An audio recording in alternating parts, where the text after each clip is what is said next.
होने वाले रामनवमी में जो रानीगंज शहर में शोभा यात्रा निकाली जाती है, उसी को लेकर रानीगंज थाना में एक समन्वय सभा का आयोजन किया गया।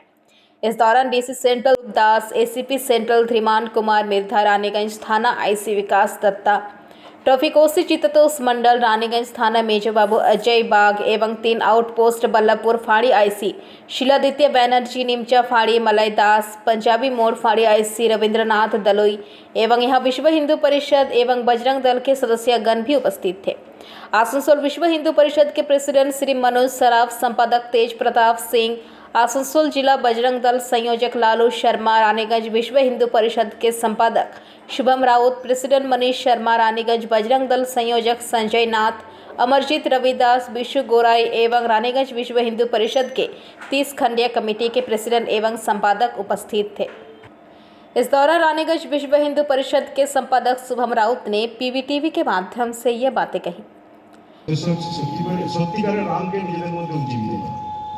ভেতরের নাম তো তার জন্য আখাড়া যে আগে অনেক ঘটনা ঘটেছে, হয়তো কিছু কিছু ঘটনা বিক্ষিপ্ত হয়েছে কোনো সালে, যার জন্য আমরা অতি সতর্ক হয়ে আছি এবং যার পরে আমরা একটু চিন্তিতও থাকি। পুলিশ প্রশাসন আবার ইলেকশন শুরু হয়ে গেছে, মডেল কোড অফ কন্ডাক্টও চালু হয়ে গেছে, যার জন্য আমাদেরকে একটু সভ্যবৃন্দ যারা এসছেন প্রত্যেককে আমার শুভেচ্ছা অভিনন্দন। প্রথমেই আমি ধন্যবাদ জানাবো আইসি সাহেব এবং মেজুবাবুকে এত সুন্দর একটা প্রোগ্রাম অর্গানাইজ করার জন্য। ধন্যবাদ জানাবো আপনাদেরকে, আপনারা এখানে অনেকক্ষণ ধরে বসে আছেন ধৈর্য ধরে মিটিংটার জন্য। আমি এখানে জয়েন করলাম মোরলেস 2 মাস 2.5 মাস হয়েছে। তো আমি জয়েন করেই যখন মানে আমাদের সিস্টেমের ভেতর পড়ে সেই একই ধরনের উদ্যোগ আছে যেটা আইসি সাহেব প্রথমেই বলে দিয়েছেন। কিছু কনফিউশন মেবি হয়তো ছিল, আশা করব আজকের মিটিংয়ের পর সেই ইস্যুসগুলো থাকবে না। একটা বড় প্রোগ্রাম যখন অ্যারেঞ্জ করা হয়, আপনারা করেন এবং অর্গানাইজারদের সঙ্গে পুলিশও কিন্তু তার মধ্যে ইনভলভ হয়ে যায়, কারণ পুলিশের ওপর দায়িত্ব থাকে যে আপনাদের ওখানে এই প্রোগ্রামটা আছে, এই প্রোগ্রামে যারা কোনো ইস্যুস না হয় আপনারা দেখে নেবেন। তো আপনারা যেভাবে চিন্তাভাবনা করেন আমরাও চিন্তাভাবনা করি, আমাদের একটু অন্যরকমভাবে করি।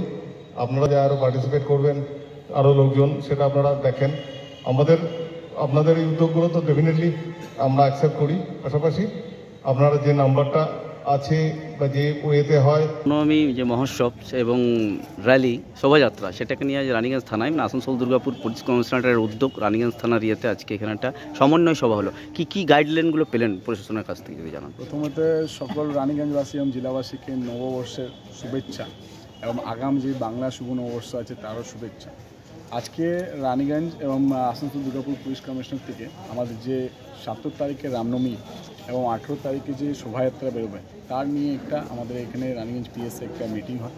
সেই মিটিংয়ে যে আমাদের 30টা কমিটি, সেই 30টা কমিটিকে নিয়ে আজ আমাদের মানে মিটিং হয়। এই মিটিংয়ে আমাদের যে রুট আছে সেই রুটের উদ্দেশ্য এবং পিসফুল্লি যে প্রতি বছর আমরা যে রামনবমী শোভাযাত্রা বার করি তার উদ্দেশ্যে আজ মিটিং রাখা হয়েছিল। আমাদের কি প্রোগ্রাম আছে এই নিয়ে এবং রামনবমীর যে প্রসেশনে কী থাকবে সেই বিষয়কে নিয়ে আজকে চর্চা হয়েছে।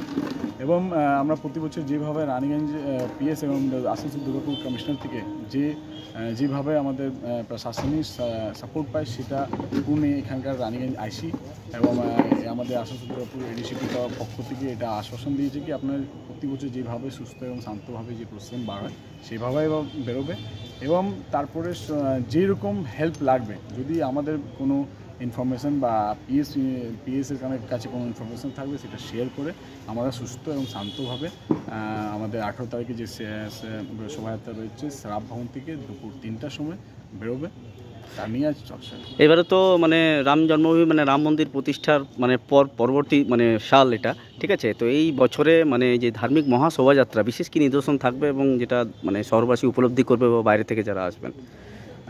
বিশেষভাবে তো খুবই গর্বের বিষয়, কেন গত 500 বছর থেকে আমরা রাম মন্দির ছাড়া রামনবমী উৎসব পালন করতাম। প্রচুর রামনবমীর যে প্রসেশন রয়েছে তার মধ্যে অনেক রকম আমরা নানা ধরনের আমাদের কার্যক্রম হতো, তার মধ্যে পয়সা খরচা হতো, কিন্তু একটা মনে দুঃখ থাকতো কি রাম ঠাকুর যে আমাদের রাম মন্দির আছে সে একটা ত্রিপালের মধ্যে আছে, কিন্তু বর্তমান এই সময় যেভাবে একটা সুন্দর এবং ভব্যভাবে এবং রাম মন্দির নয় রাষ্ট্র মন্দির নির্মাণ হয়েছে সেখানে রাম ঠাকুর বিরাজমান আছে এবং রামনবমী প্রথম একটা রামনবমী যে পুরো রাম মন্দির নির্মাণ হওয়ার পর আমরা বেরোবো। তো সেই উদ্দেশ্য নিয়ে খালি রাম মন্দির নিয়ে নেই, রাম মন্দির ছাড়া রামায়ণ থেকে লিয়া কিছু কিছু অংশ এবার শোভাযাত্রায় আকর্ষণীয় থাকবে যে রাম মন্দির প্রতিষ্ঠিত যে প্রতিমা আছে সেই বিশেষ প্রতিমা আকর্ষণীয় এবার রানীগঞ্জের রামনবমী শোভাযাত্রা থাকবে। আপনার নাম পরিচয় বলুন। আমার নাম শুভম রাউত, রানীগঞ্জ বিশ্ব হিন্দু পরিষদের সম্পাদক। रानीगंज से सम्राट दास की रिपोर्ट, PBTV न्यूज़।